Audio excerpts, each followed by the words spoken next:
This podcast is supported by listeners like you. We're grateful for your tax-deductible donation at newthoughtphilly.org or the link in the episode description.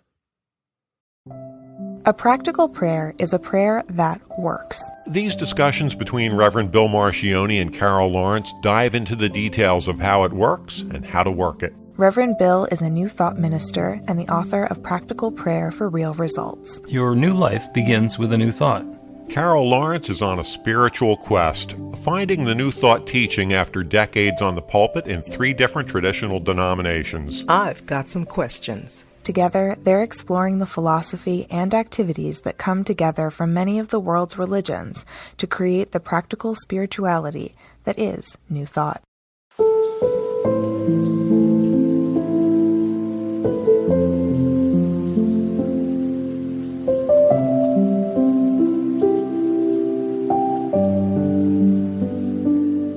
Welcome to the Practical Prayer Podcast. I'm Carol, here with Reverend Dr. Bill Marcioni. Looking forward again to a fun and uplifting conversation or 2 or 3. And I say that because Carol last week had an idea before we got started, and we were talking about principle of talking about unity or oneness. And this week she wants to talk about fate. And this time she's going to pull a Bill and think that she can tie them all 3 together. Let's see what happens. Well, okay. It's here we go. I'm going to leave that other part alone. But here we go. This is how I arrived at the point in this discussion. So let's say you're going through hell. You define it. It might be easy to define these days. Hint, hint. So you're going through this really unpleasantness. You see no end. You lose hope, so to speak. And all of this, it just seems, sometimes things seem incredibly overwhelming. And you might see a hint of daylight, and then something crazy happens and makes you think, what happened to the daylight? Right? Is this a joke? Okay, so now you got the feeling that I wanted you to feel. Then you look for, how is this happening? What can I do? What am I doing? What am I saying? Maybe I'm not. You're really looking at this situation thinking, maybe I'm not seeing any things the right way. And you identify, you start thinking, okay, maybe this is just fate. Maybe I just got to accept the way it is, which is a very defeatist place to be. But sometimes we get there. Agreed? Mm-hmm. So I say, okay, you go to the next and you're trying to figure out, who can I blame for this? Well, that's productive. Who is responsible? Or you're just trying to find a place, like an event or some turning point that will give you, because you're looking for hope. So where's that handle of hope that you can hold on to? Because it feels like fate. This is like going down. And if I don't want to just give up and go down, is there anything I can hold on to? So I was feeling a lot of that. And so this was my week to do Neville, and I'm doing Neville, totally not thinking about anything except for, what I'm reading, and got to a place where Neville talks about consciousness is everything. Consciousness is everything. I said, okay. And started talking about how it was like taking the high road. Mm-hmm. So very often, I think when we're talking about spiritual growth and development, we're talking about what we can do for ourselves. But in this thought, and it was actually, I'll tell you exactly what it was. It was Neville's interpretation of the book of Job. He was talking about acting as God. So how do I act like God like this, right? I'm going somewhere with this. Okay. So it's lifting others that are not, lifting their consciousness, lifting them into a different space. You don't need their permission. You're just doing this. Mm-hmm. And I thought, that is really taking the high road. Okay, I get it. I like the high road, but here comes the test. It goes for anybody. even the one you want to blame. Mm-hmm. You know, the culprit, the jerk that's doing whatever it is. You got, because the principle it doesn't matter, right? It's indiscriminate. You have to lift them out. And I'm thinking, oh, get out. You're kidding me, right? So this lifting someone out is doing a lot for me too, like the fringes of forgiveness and all of that. But that's another subject. And I'm thinking, you mean I gotta lift this person out? And it was very funny, because that's when what we believe in becomes real, becomes authentic. Are you going to live it or not? Or is it just a nice, really lovely story? But that challenged the idea of fate. It does not have to be that way. Right. It can be another way. But if we don't all embrace this high road thinking, then does fate come in? And that's what I wanted you to talk about. Because I have a clear understanding and belief of collective consciousness and power of all of that. But if there isn't enough, of us taking the high road, does fate come in there? Like, what am I missing here?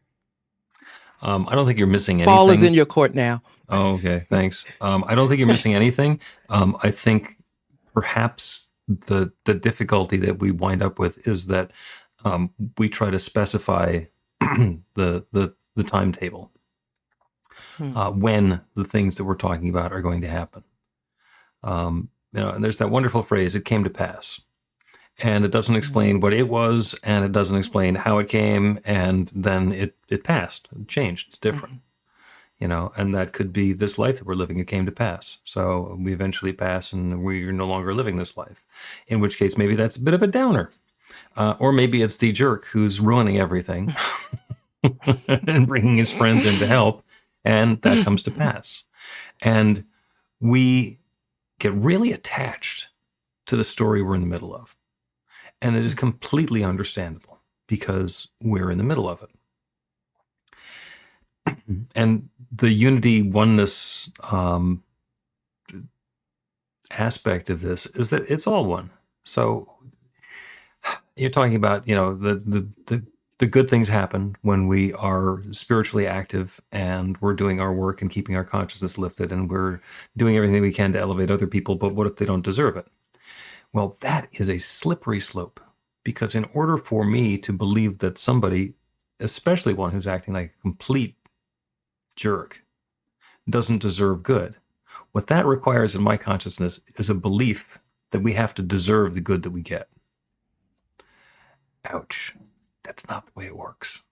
We are all deserving. I think we mentioned last week the rain falls on the just and the unjust. It doesn't matter. You don't have to do anything to get a rainstorm.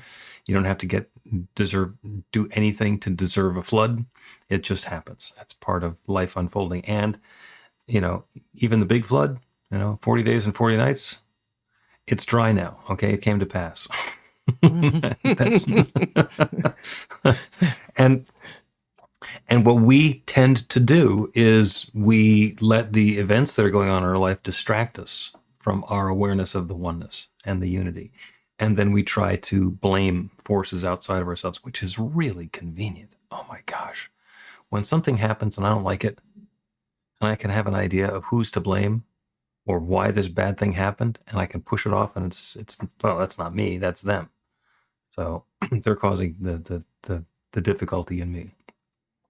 Maybe they are. Maybe there's actions that other people are involved in that's causing a change or that's influencing my behavior or attitude or feelings. But they're still my behaviors and attitudes and feelings. So I get to own the part that's internal to me. One of the things that I've been talking about a lot lately is the practice of letting go.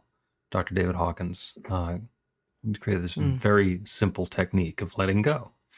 And what he says is that something happens, and then maybe we have an observation that it happened. and that turns into a feeling about it. Sometimes when it happens to us and we have the feeling immediately without having to observe. Somebody steps on your foot. You don't have to observe that they stepped on your foot. Your foot hurts. This is a feeling of the foot hurting.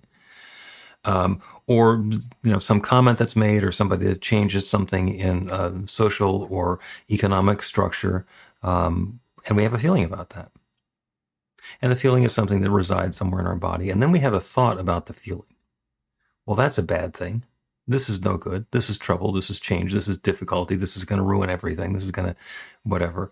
And then we have an emotion about that. I'm going to be angry with that person. Or not going to be. Now I'm angry with that person. So there was an event, there was a feeling, there was a thought about the feeling, and then there's the emotion. And we tie them all together so quickly, because what we're trying to do is take that feeling and get rid of it somehow. We're playing hot potato with the feeling. The letting go process is basically says, when the feeling comes up, just go with it.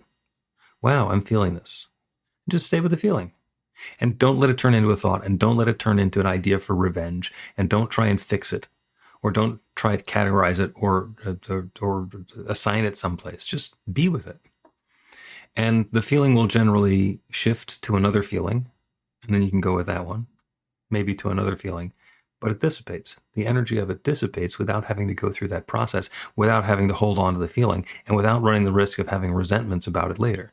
Because a resentment is for a feeling that you had, that you shoved away somewhere, and it comes back around because they got to go someplace. Fascinating process to go through, to not get involved in those ideas of fate or blame or deservability. Okay, I want to push it a little bit further because I get that and I agree with that.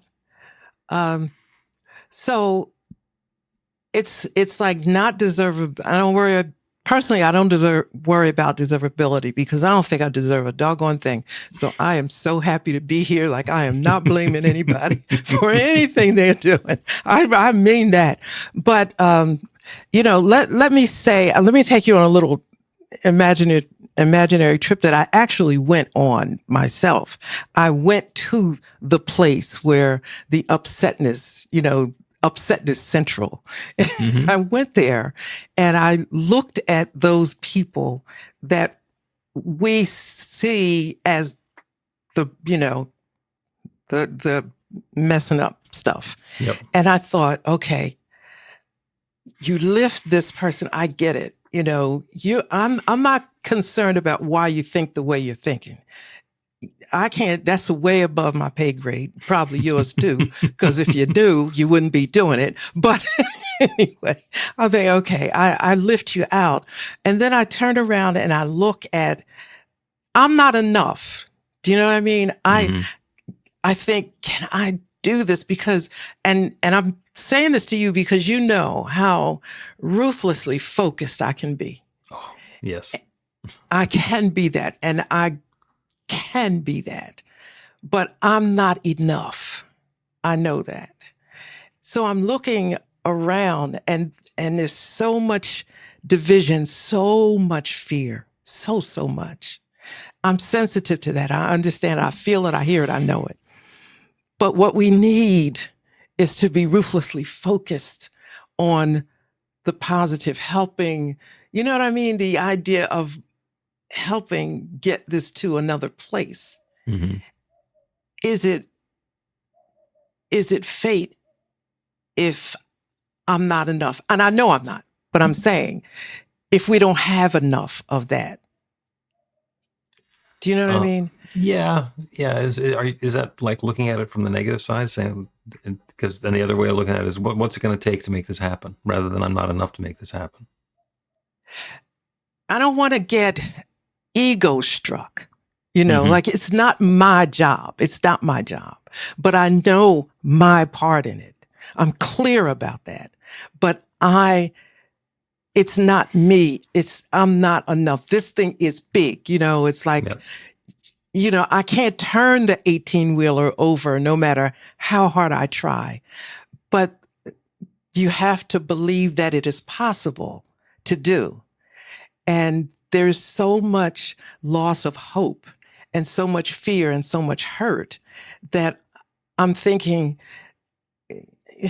it's just a lot that you would be asking people to step over and aside from their own feelings and do this heavy lift. I'm thinking too much, aren't I? Too much? That's a judgment. So let's go with no, not thinking too much, thinking creatively. And maybe there's too big a string of conditions and cause and effect in there. You mentioned the 18-wheeler turns over and you want to lift it up.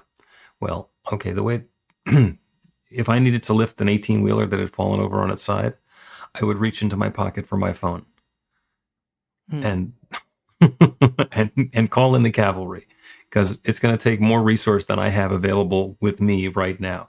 And in the meantime, once they've been dispatched or summoned, maybe there's something else that I can do to be present in the meantime. Maybe there's, something seemingly or relatively small that in the long run may wind up being even more important than getting the 18-wheeler uprated. And I don't know. I don't know. Let me throw this one thing in, because I left this out. Why I even cared about this in the first place is because of oneness. I cannot deny my oneness with all of this. I won't want to say it, but all of these individuals, you know what I mean? I understand the connection. Causing trouble. Yeah. Yeah. I understand the connection. I do. Whether I like it or not doesn't really matter. I get it. So because of that, I must care. And because it's too easy to blame. Mm-hmm. So I'm not interested in that. I'm interested in it. Just like, oh my goodness, I see the oneness here. So that's what kicked in the strength of the focus. I'm not giving. To not see it this way is not an option. I have to see it this way. So, okay, but I feel a little lost with the truth. And I just would like to maybe understand it in terms of, this doesn't have to be fate, does it? No, it doesn't have to be fate, because none of this is permanent. This is all in process, and it all came to pass. And our senses, as we've mentioned 100 or 200 times, are really good at showing us contrast. Our eyes can see light, and where there's not light, we call it darkness. And then we assign as much power to the darkness as there is to the light. We feel warmth, and then when there's not warmth, it feels cold to us, so we assign a power to cold. There's no power of cold, there's no power of darkness. It's simply the amount of light or the amount of warmth that's going on. And that's the way that we sense things, and that's the way we think about things. And when our way of life is being challenged, when some malevolent force is there that's threatening the things that are important, there's a contrast that's coming up. And there's that, we can treat that as something to fight against, or we can say, this is an invitation, because this is clearly not the world that I want to be living in. This is not going according to my preference. And I am not the one who gets to make all the decisions, but I certainly have some influence over the choices that I'm going to make. And this is demonstrating itself to not be the world that I want to live in. And then we get to pivot. Okay, what kind of world do I want to live in? What are the gifts that I have that I can share to take steps towards bringing that world that I want to live in into being? And it might be things that seem completely innocuous. Paint a placard, go to a protest march, refuse to buy stuff from a particular company, campaign for a political candidate, write a letter to the editor. There are all kinds of things that we can do. And some of them are relatively useless, and some of them wind up being very helpful. And the idea is not to say, oh, this is what I always have to do in this particular situation. It's to acknowledge that unity, that oneness, that we are part of this co-creative power. It is an infinite universe with limitless creative potential. And we're part of it, each of us. So as we set our intentions, as we open ourselves individually and collectively to the sort of world we want to live in, the world changes. The world changes. And it comes to pass. And sometimes we know exactly how it's going to happen. And sometimes it's a complete sudden surprise. It's like we're going along and everything sucks, and then suddenly it gets better. And I mention that because you've had that experience before. Mm-hmm. Maybe not in the context that we're talking about, for society going sideways, if that's what's been bothering you. But we've seen that happen enough times to say, oh, things can suddenly change without explanation. Mm-hmm. And remembering that when we're in the midst of an argument, or somebody's cutting us off in traffic, or suddenly ice water gets poured over us inadvertently at a football game, or intentionally with the Gatorade. It's an invitation to experience it differently. Let's take a break. Yeah, okay. Yeah, take a break because there's still lots more to talk about, right? Lots to understand. Yeah. Learn to put practical prayer to work in your life. The steps are simple to learn and let you begin to get real results to create the life of your dreams immediately.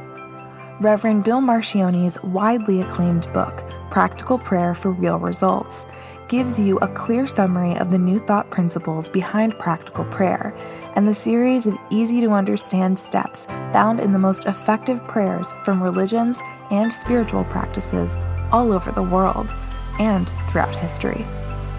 Practical prayer is not a replacement for your religion or practice. It's a technique to make the work you do in consciousness even more effective.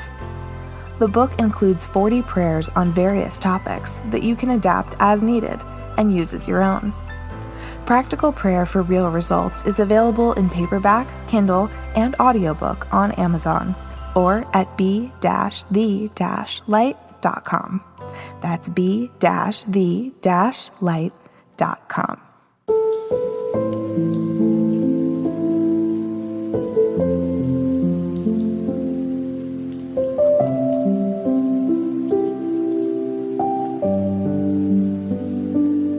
Welcome back to the Practical Prayer Podcast. I'm Carol, here with Reverend Dr. Bill Marcione. And I gave you a big rant right before we took the break. So now it's your turn. So while you were explaining this, I was trying to find my center, because I don't think that I'm overthinking it or too involved. I'm feeling a lot of what people feel right now. I feel like, and I don't, this is going to sound weird, but I'm sort of over my own feelings in a way. Mm-hmm. And I'm feeling a lot of and then what triggers that is, okay, this is what I understand, but it's not that simple. And then comes, I don't know it all. Just because I understand the principles and that doesn't mean I have the whole story. So in comes this old idea that I hadn't thought about in ages, fate. Is this just how it's supposed to be? And not forever. Like fate, I guess, is that idea that something is forever. But it's what it is for right now. Mm-hmm. And it's a pause. For me, when I talk about it, when I talk about it financially to people, I say, this is a window, so the world's eyes are not on you right now. You have a window. This is opportunity. Okay, let's go. Mm-hmm. But then there's other things going on that's not that simple. And maybe I'm feeling weight. Yeah. Yeah, I think so. As we are dealing with our moment-to-moment, day-to-day experience of life, it has a tone and a trajectory.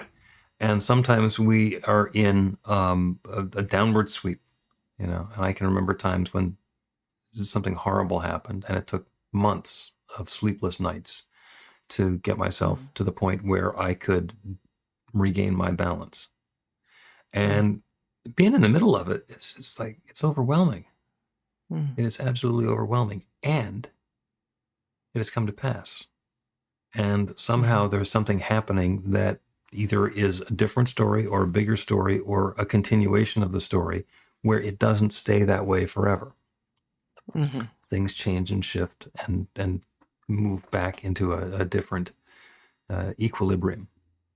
Mm-hmm. So, and history has this tendency of repeating itself. Yeah, Yeah, for sure. it does. Yeah. And we're not just talking about in the last 100 years. History has repeated itself going back as far as recorded civilization. Mm-hmm. So the Greeks and the Romans had the same sorts of political problems that we're having now. And they solved them well or poorly to the extent that they did. And that's an observation that we are participating in the history that we're writing now, that people are going to look back on in a week or a year or a decade or a millennium. And, so the guidance is, once again, what am I called to do? What am I called to let go of? What are the gifts and resources that I have available? And how can I bring them to bear in a way that's going to help? I'm smiling because you're bringing back some memories, right? Of something that I thought of. History repeats. And I thought, okay, listen. I'm so glad I paid attention in school, right? I had no choice. I had to come home to Ruth. You better be able to explain what happened. But, I know history. And so then I'm standing there thinking like, but we know history. We don't want this to happen again. You don't want to, and I'm looking at even the people that we would say cause, the people you're thinking, you guys know history. You don't want this is not a good thing here. And then it is. I mean, then it just happens. That idea, which I stand by, look, you do something dumb, don't do it again. Mm-hmm. There's a whole lot of you sitting here. Isn't anybody thinking, this is not a good idea? Yeah. Then I run out of arguments. Right. Well, and the strategy of, I don't like the history book, so I'm just not going to read the history book.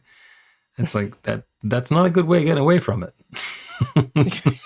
Right. And are those the failings of humanity and of civilization, of human nature, of like somebody, things getting good and then people want to get all the goodies for themselves, because that's what's going on now. And redistributing the wealth so the people who have some get more by taking it away from the people who don't. And that's a gross oversimplification of what's going on. There's a lot of nuance and a lot of things that you can point to and say, well, this sucks and that sucks and this is awful and how dare they do that, and get your self-righteous indignation in full swing. And we can do that. And we can also understand that in the democracy in ancient Greece, the people in charge, they started, the ones who had some money started trying to buy influence, and it worked, and they got more influence, and then it upended the thing. Mm-hmm. So yeah, can we learn from those lessons? Sure we can. Are we gonna? I don't know. We'll see. We'll see. By the way, 24 hours made up a day then still does. So some things haven't changed at all. Yeah, it's still with us. Yeah.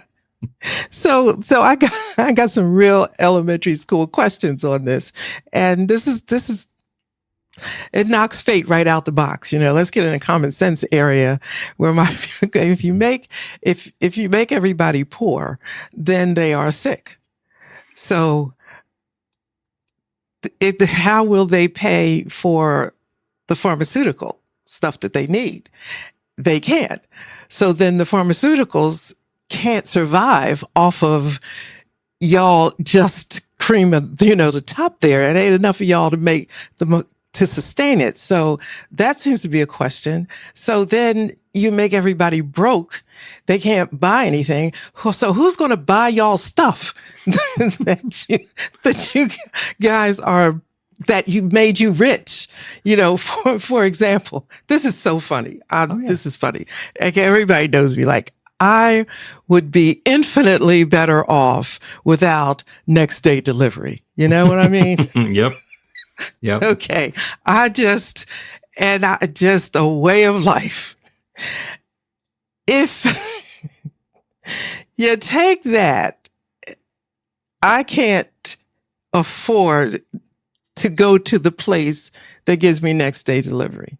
Okay, listen, I'm creative. I'll figure out how to live without you. Mm-hmm. But you can't live without me.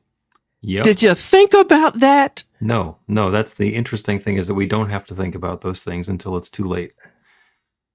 And then, if we're in that mindset, then we can just whine and blame somebody else and and try something different. It doesn't work. But that's the technique. But we're smart. We're intelligent people. We are. Like, what did I just say? I said I got an elementary school question. You make me broke. I can't buy your stuff. What do you? What? There are lots of elementary school questions that people just don't want to answer. Okay. And our opportunity is to know that infinite intelligence that knows everything, that shares itself as all of its creation, is sharing itself as those people now. And perhaps there's an opportunity for, let's not even call it enlightenment. Let's call it a clue. Let's call it, I love it. Yes. Got a clue here. An aha moment that what's going to really be good for me to be able to get a lot of money from these people, instead of taking their money and having it given directly to me, let's give them a bunch of money and they can buy my stuff and keep the whole thing going. And that way I get to keep growing, because eventually they'll run out of money and there won't be any more to keep the whole thing going. And that's we keep on not paying attention stuff. The economy is based on growth. It has to keep on growing in order for something to happen. And when it stops growing, that's when there's a failure. And if all the money gets in the hands of the rich people, they can't move enough money around to keep it growing. Yeah, you need poor people. You need poor healthy people to go to work with enough money that they can buy stuff. And oh, by the way, right, this ain't nothing new. No. You got to be where you are, Mr. B, because I buy for next day delivery. This ain't nothing new here. Did you forget? Have you lost it altogether? So I figured it's simple to me, but maybe it's over my head, but it's still simple. You got to keep the money going or it's not going to be useful. It will have no value. Well, we can keep talking until we've solved all the problems of the world. I'm not sure that's going to happen, because I'm not sure that the people who would need to take the next step are listening. However, what we can do is a prayer, a practical prayer, which actually has an impact, an influence on that creative power that creates everything. So let's take a break and then do one of those and see what changes.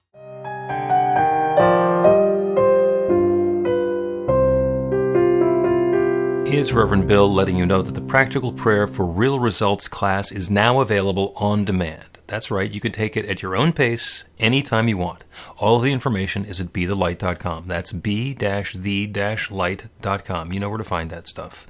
The class is 5 lessons, broken down into 18 modules, and you can take them at whatever pace is comfortable for you. As you work through the process, it starts out with the theory, goes into the practice, there are experiential activities and exercises, and at the end of the program, you will wind up with an understanding of how practical prayer works, and a practical prayer for yourself that will work to create transformation in your life. And as you know, it works for everything. Take a look at the class online at bethelight.com. There's a sample lesson so you can see how the class is going to work for you, and then dive in. The great news is it's on sale now. You can register and save $20 off of the regular price. I'm looking forward to seeing you in class.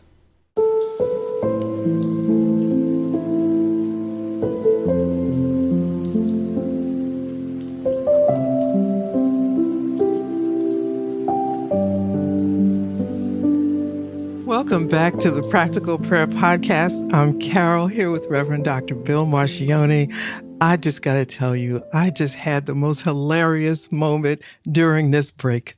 I kept thinking, okay, Carol, maybe this has happened. What good could come out of it? Well, maybe it's breaking your habit of the next day delivery, girl, because your portfolio would be infinitely better off if you didn't have access to next day delivery.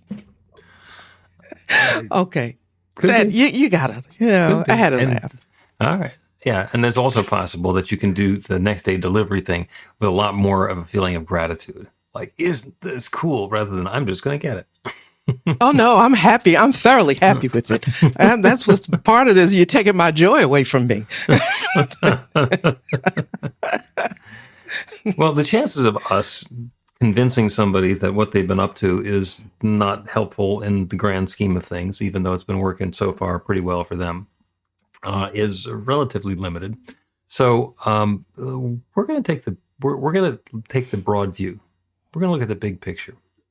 And this prayer is about that infinite power and presence, that infinite intelligence, that bright light of divine love that shines through all of creation, shining more obviously and clearly and powerfully through everyone, including those who we have observed to be part of the problem. Yes, we have to let go of our thoughts that God is going to smite them. That they're going to be punished somehow for the transgressions that we have observed. It might happen, but that's really nothing for us to get ourselves attached to. And also we then would have to believe in a world where people get smited for doing things that we don't like. And that would include us, and I'd just as soon not be in that sort of a world. So this is an invitation for wisdom, for insight, for balance and harmony, for each of us and for all of us. So we can turn our awareness from the local little picture stuff that our senses are telling us about what the world is and what the world means and who the good guys are and who the bad guys are, and turn our attention to that one divine power and presence, that one limitless love, that one creative source that has been sharing itself as its creation since the very beginning of time. It's nature, it's spirit, it's God, it's the Big Bang, it's the divine, it's whatever it is that we want to call it. It is that one creative power that is sharing itself and has been sharing itself since the very beginning of time, as every facet, every aspect, every particular expression of its creation. Everything is that one divine presence taking unique form. That everything includes me. It includes each one who is listening to this prayer. It includes everyone everywhere, including all those who I perceive to be victims and all those I perceive to be victimizers, to everybody who I consider to be caught up in the problem. It includes everybody who I perceive to have caused or be causing the problem. All of us have that divinity in common. That one divine power and presence is indwelling. It is not just available to us. It's the essence of what we are. We are individualizing that divine presence right now, right here, and always. So what I'm claiming now is a greater awareness of the bright light of divine love that we are, to see it more clearly within ourselves, through our actions, and through everything we interact with. It is not me over here doing stuff. It is not anyone over here inside doing stuff to inanimate objects or undeserving expressions of the divine out there. We are all one. What happens there happens here. What happens within happens without.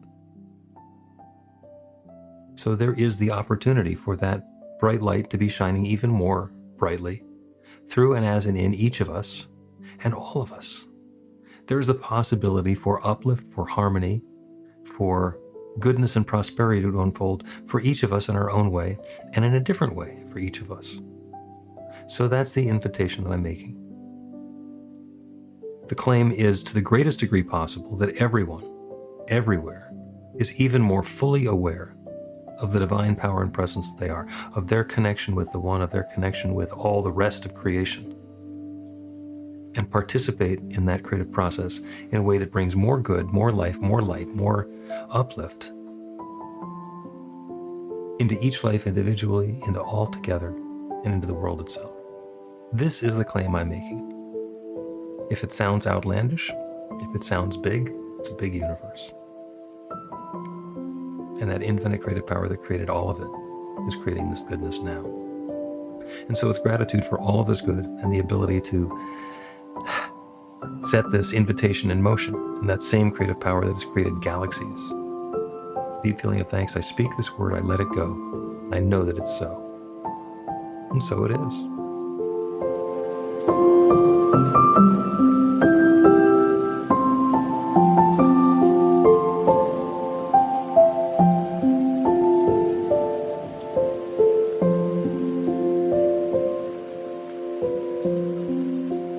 The Practical Prayer Podcast with Reverend Bill Marcioni and Carol Lawrence is a production of BeTheLight.com. be-the-light.com, where you can find more information about practical prayer for real results. Our theme is by Music of Wisdom.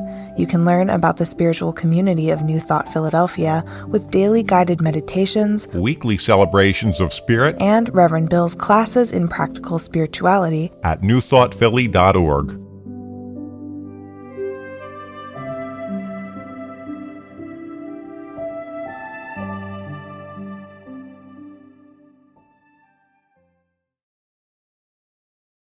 This podcast is supported by listeners like you.